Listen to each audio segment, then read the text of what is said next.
This is WeCreate Workspace. It's a community enterprise centre in the heart of the eco-village, and it services through co-working and different labs and spaces, a wide range, an ecosystem if you like, of entities, co-ops and different projects that have a common ground of sustainability and community.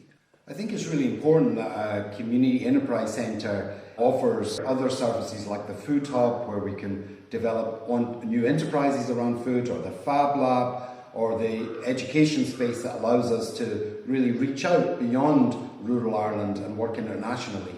We start to see a different sort of enterprise centre than we've been used to, digitally enhanced and serving the community. Yeah, I think it's really important to have co-working in an enterprise centre like this, especially where you've got different factions of the community that might need that service. And in the light of the last 2 years, a lot of people have been working from home, and it suits some people to come out and meet other people, and it brings different factions of the community together.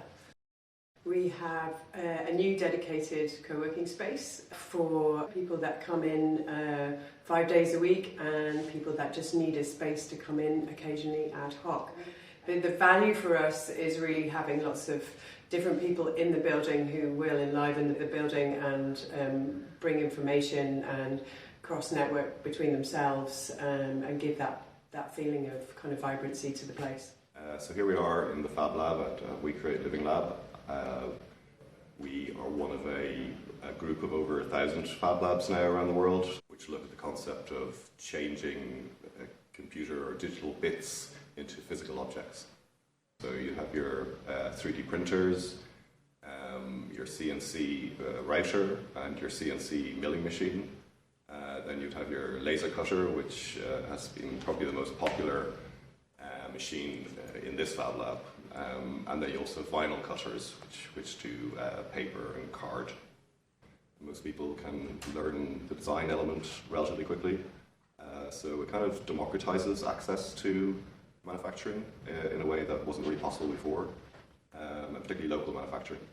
We talk a lot about community-supported agriculture, where we can get our food locally, but that needs to be applied to other aspects of our consumption. And technology and manufacturing are a crucial part of that, so I feel that we need to have, alongside our food, we need a community-supported manufacturing system.